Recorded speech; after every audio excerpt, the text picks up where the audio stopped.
Ladies and gentlemen, thank you for being on our program. It is a genuine thrill to have two outstanding individuals here in the world of poetry, writing, publishing, and so many hats that they wear in this world of trying to get the word out to all of us in the world about pandemic, poetry, and all the beautiful things that they have to say, far and beyond just that alone, unfortunately. But that's one of the things that brought these two wonderful individuals together in a dialogue that we have them here today. And we're going to discuss that point of view. Dr. Thelma T. Reyna, she is from the Golden Foothills Press, and she put out a wonderful book, which I was very, very grateful to be part of. And that part was about to be included in the idea of when the virus came calling. But COVID, what a story. We were all touched, and we are still being affected worldwide. Edward Vidaurre, he is Barrio Post Productions, and we're going to find out more information about him. He was a Nobel laureate at the City of McAllen, Texas, and it's just a really interesting background. And his recent book is Pandemia and Other Poems. So once again, just sort of reviewing, they are writers, they are poets, they are inspirational individuals.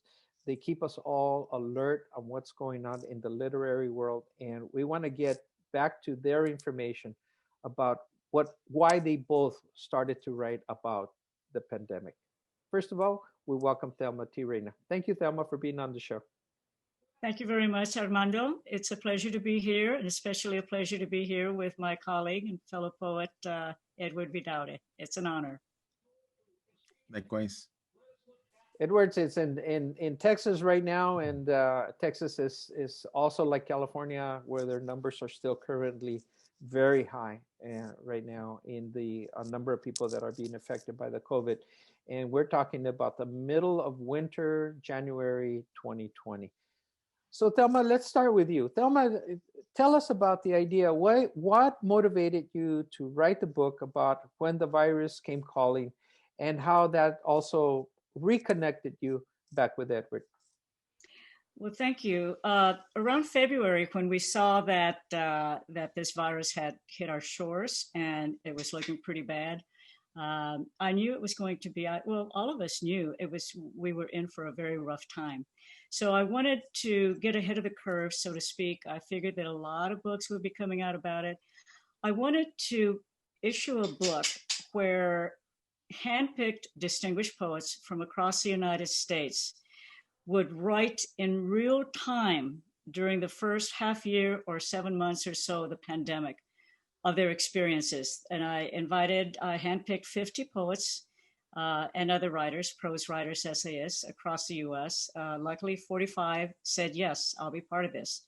And they sent me poems, personal essays, short stories, dealing with their experiences, first person or people they knew, a variety of emotions, spectrums, dreams, hopes, fears. It was living this pandemic in real time through the eyes of poets who are generally considered first responders and other very distinguished writers. So that was my purpose. I wanted to issue the book that same year. I aimed for late summer, after summer, early September, which is when the book came out. So the purpose was, this is the pandemic as it was evolving, starting with when it was first announced on our shores, as it happened, in the voices and the eyes of distinguished authors from across our nation. Edward, you were writing about the same thing. How, what was the mental process in your mind that you felt the need to write about the pandemic? I was paying attention to the science.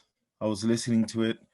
I was hearing about what was happening in other nations, in Italy, in China, and listening to how it could easily come to the United States.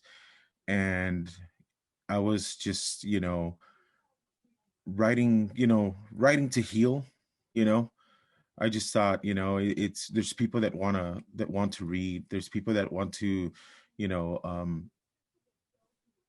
want to know what's going on. And a lot of people get their news source sometimes through poetry, you know, and a lot of people get their healing through poetry. And so I've always thought, you know, people also get their history through poetry. And so I decided to write what's happening in my now as a, you know, writing of history. So that's what I've done, you know, ever since, Newtown, Connecticut, when the kids were killed down there. You know, I decided with a friend, Daniel Garcia Ordaz, to put together a collection to in remembrance of that massacre as a history book, you know, and also a book of healing, um, so that people can go back and not forget. And so that's basically what I do with my writings. And I promise myself to always do that with my writings whenever there's something of importance, to write about it. That's why I've not only become a writer in that way, but for myself, but for everybody who reads my writing. So whether it's, you know, writing about, you know, the border issues that are going on here along McAllen and across the Rio Grande and the border, you know, I try to do that with even the pandemic. You know, I thought it's something that I need to do to remember and to also put down so that somebody picks up a book, you know, 30, 40 years from now, and they look at the book and they're like, you know, he's writing about the pandemic, you know, and they get to, you know, see through the eyes of a poet what was going on and what it was that I saw, not just from news articles. Being that both of you, you, Thelma, and Edward, wrote about, put together this outstanding literary work on the pandemic, what has been the impact of your work? What has been the reaction from the public, from the readers, from people that associated with your works? Thelma? I'm very happy to say that it's been positive. There are approximately 115 works in my book, When the Virus Came Calling. Um, and the feedback that I've gotten from readers and interviewers and, you know, a few others, reviewers, etc., is that this is, as Edward is saying, this is a real-time first-person observation in actuality of this very historic catastrophe that has hit our entire world. I chose to focus on the US, by the way, because of the time frame and my constraints. But yes, it is living history. And what I hear from people is it moves them. It moves them to tears. It moves them to sadness. We've all known someone who lost someone, or we've known people that died to COVID. So it has been very embracing, very affirming, very acknowledging. I do agree with Edward. Our books do have a place in history, in a literary way. Edward, on your book, Pandemia and Other Poems, plus your other literary works, what has been the reaction from your view, from where you are in Texas? Well, unfortunately, we haven't been able to get out there and share it much, you know, with a lot of people. But from the people that have read it, I've gotten, you know, reviews from them saying, you know, it's touching, it's real, um, it's it's important work, you know. Thank you. I've gotten a lot of thank yous, you know, a lot of people saying, you know, thank you for writing it. I haven't been able to write during the pandemic, you know. Thank you for being able to write about it, you know. But I found that a lot of people are having a hard time writing during this time. And that's another thing that I've tried to do during difficult times is to find a way to always write during difficult times, because I know there's people that find it hard to write during difficult times, and I do it for them too, you know, because we have to respond. It's and I say it time and time again, but poets, we're first responders when it comes to healing a nation, in our way. And so I have to find a way to do it, um, even if it's for one person, and sometimes that one person is myself. So I have to do it, even if it's for myself, to do it. So I do get people that write and say, I read your book, it's, thank you, it's important work, it's powerful, and I that's why I write.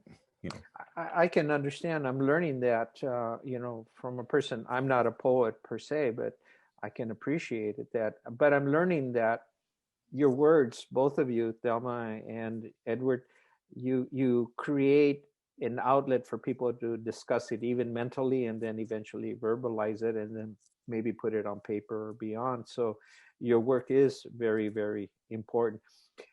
Further on in the show, I'm going to ask both of you to each read at least one of your poems in this show today in the interview. But before we do that, let me stay on the issue. Something very unique about both of you is both of you, one of you is here in Southern California and the other one is in South Texas. But what you have in common is you're Latina publishers, you have an indie press, you write your own poetry, you're your own authors, your own promoters, and you're trying to help other people as well. And God knows how else you guys are working really hard to do all these things.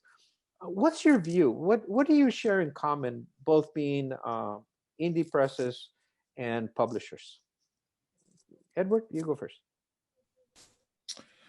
I think well, what we have in common, of course, is that we're Latinos, but and that we are trying to publish as many underrepresented voices out there, and that we um, want to put out, really good work by as many voices as possible, and that it's not easy, and that we are also trying to create work, individual work, and at the same time we are trying to focus on the work of others. And of course I'm speaking for both of us, but I'm speaking for myself because I'm talking about the things that I do. But it's only been 2 years for me, going, a little over 2 years for me as publisher and editor of FlowerSong Press. um but in before that, it was just me being a poet, and just worrying about what I was going to write. And then, now I'm worried about what am I going to write, who's going to publish me, and who am I going to publish? And I have to read their work too. And it's crazy, as a publisher, um to put on, we talked about it earlier, so many hats. But it's also, it's a lot of work, but it's also very beautiful. It's a beautiful feeling, knowing that we are doing something great. I think so, because I remember not too long ago, I was just learning how to read out of high school. I didn't know how to read well. I knew how to read, I just didn't know how to understand a book. I had to read it several times over before I could understand what was on a page. I had to teach myself. And so now I'm reading other people's works, and I'm, breaking it down in my head, and I am, being able to say whether it's fit to be part of my press or not.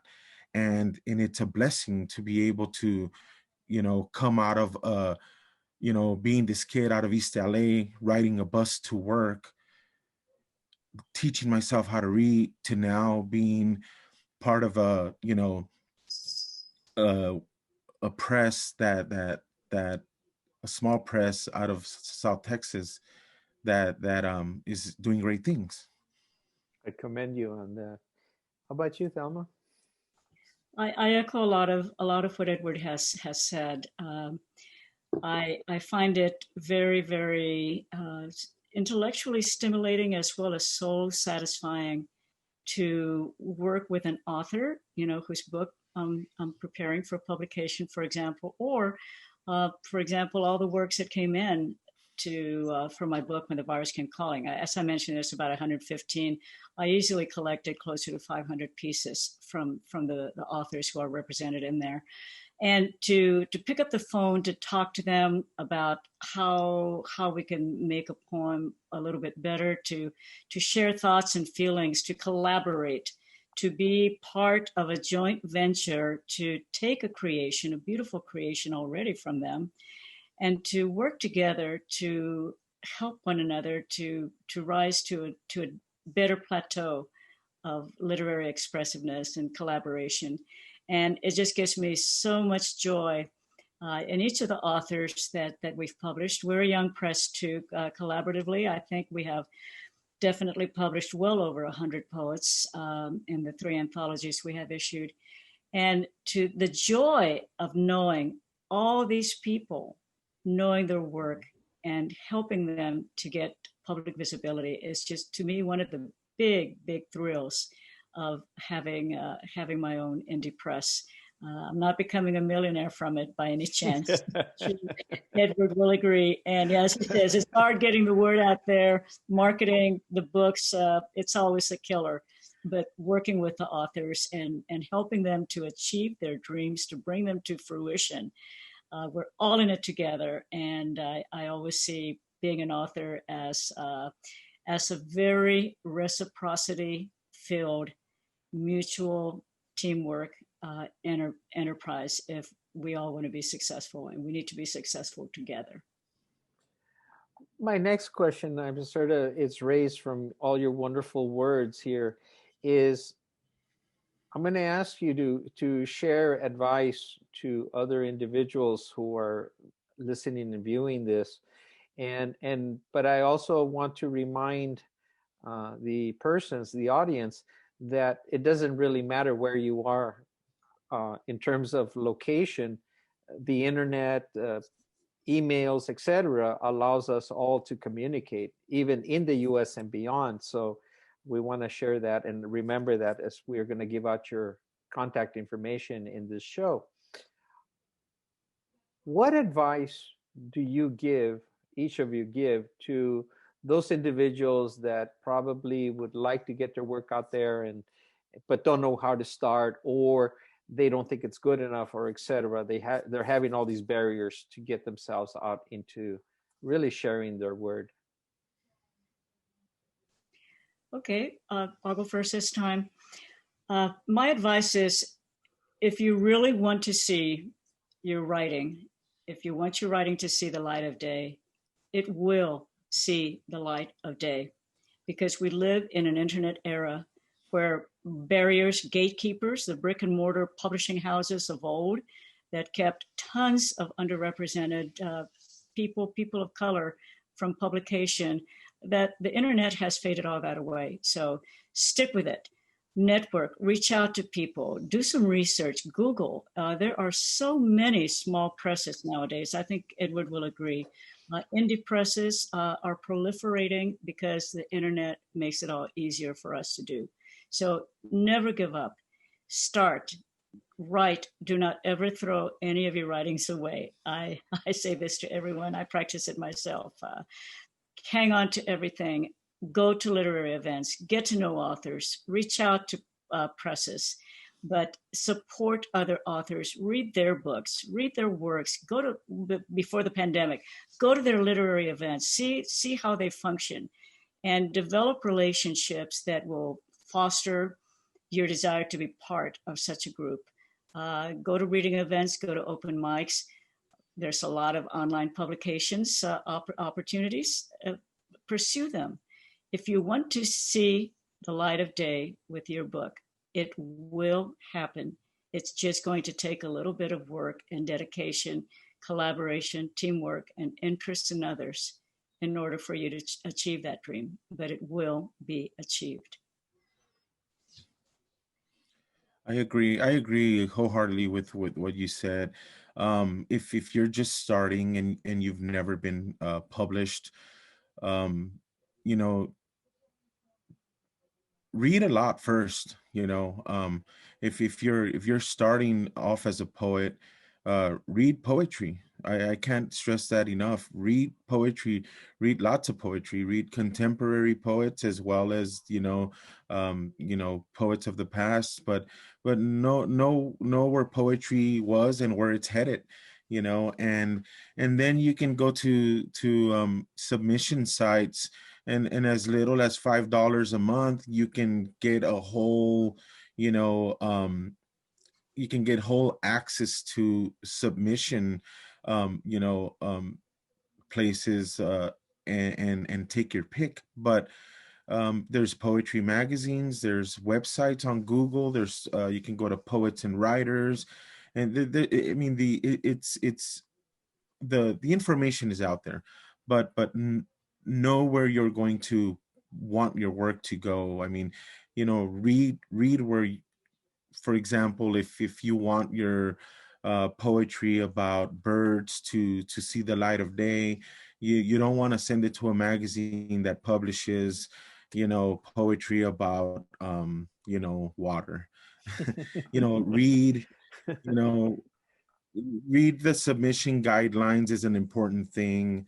Again, if you want to publish individual works, isn't I always say that if you want to publish a collection of poetry, and before you send it to a publisher, have individual poems from that collection published in magazines and journals, because it lets the publisher know that you're doing a little legwork with your work. It's not just, hey, I have poetry, here's my manuscript, I think it's great, here you go, publish me. It's not that simple. It's you're the publisher's going to spend money, on putting your book together. And so you want to give them something that they can say, okay, what am I going to publish? I'm going to invest in you, but have you invested in yourself? So we can't always be nice people. And yes, we want to publish as many people as possible and as many voices as possible, but we also want to know that you care about your work enough for us to want to care about your work enough. And it's not a bad thing. It's a work, we're working together. It's a So work in progress as well. and those are tough words, and those are tough words, and we've all heard them. When we're starting off, we sometimes believe like, hey, I've written 100 poems, and here I am, here are my poems, and they're like, well, who's read them? Or sometimes we get works that are unedited, and I received the manuscript that was all in the copied onto the how do I say it, into the email. So it wasn't on a separate Word document, or it was just on the email body, and I've had several of those, so I'm not pointing out anyone else. And I've done that when I've sent out works too, where I've sent out several things like that. But it's not anything wrong with the person submitting it. It's just sometimes we don't read the guidelines, or we didn't know, and it's just asking friends that are poets, people that have been published. Don't be afraid to ask the questions. As a publisher myself,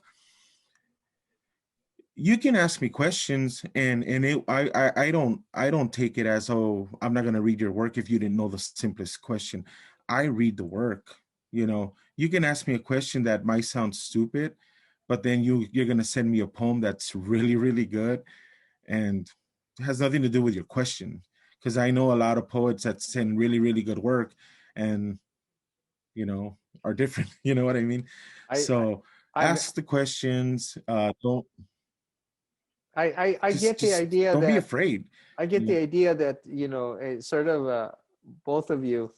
you only have 24 hours in the clock. You have to sleep, and you've got to do a lot of things. So you can't do all the work for everybody. So people have to market themselves as well. I'd like to ask you once again, and I'm going to move into this next phase of asking you each to read one of your poems on the show. But before we do that, could each of you give us your websites or contact information for our viewers and our listeners, please? Thelma? Yes, as a matter of fact, I even have a poster here that I'm going to use for another event. It's www.goldenfoothillspress.com.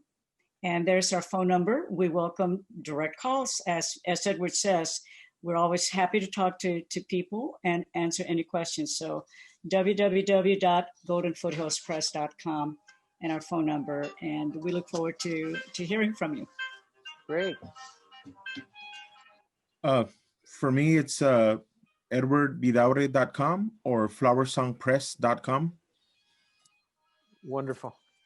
So again, geography doesn't really matter, even though one is in Pasadena and the other one is in Texas. The world is now our oyster, if you will. So let's begin first with the idea of, we'd like to hear a reading from your choice of poetry. Who would like to go first? This is from my collection, Pandemia and Other Poems. Sleepless in Pandemia. I can't sleep much these days, yet I'm tired and need to. I'm filled with strange dreams that seem to be building a mini-series of grim realities at every turn. In the morning, I let out the dogs. There's a yellow haze that floats in my town, a stick-to-your-skin enfermedad. This pandemic has me thinking, is there a God? Then I remember the stories, the poetry, and the prose of the antepasados, the faith of my abuela, the observation of nature's language. And I breathe in place. Pandemia, virus. We seem to be more together in this distance. This morning, the first flock of loros made their way to the wires. Above our house, cantando, a grackle perched, head lowered, at a distance. Wonderful. Wonderful. Thelma?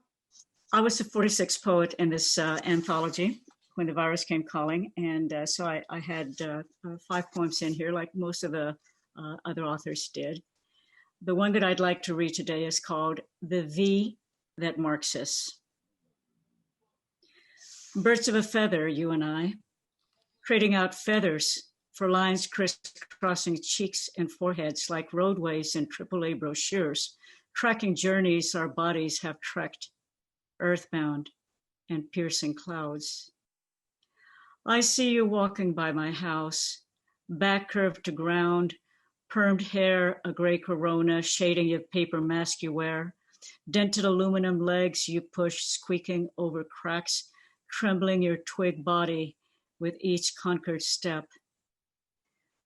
There is a V that marks us both, one etched deep between our eyes, you and me, birds of a feather.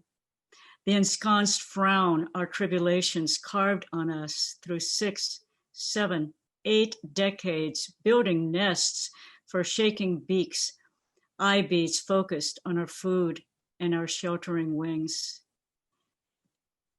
There is the other V, frightening our bones, invading homes, the V doctors intone as TV shows scores and scores of birds like us, pushed on gurneys, breathing masks shaded by corona hair, wired and scared. The V that politicians tout to minimize our toll. The V that tells our deaths were near, that proves the air our bird twig bodies occupied is not a chasm, slicing generations off the human map. The V counting us dispensable. I see you and other birds, all of us marked, watching the ground we tremulously tread, seeking signs that our lives count, reaching for the unlined hands, scanning uncreased cheeks, telling our hearts, these won't abscond, they will not forget.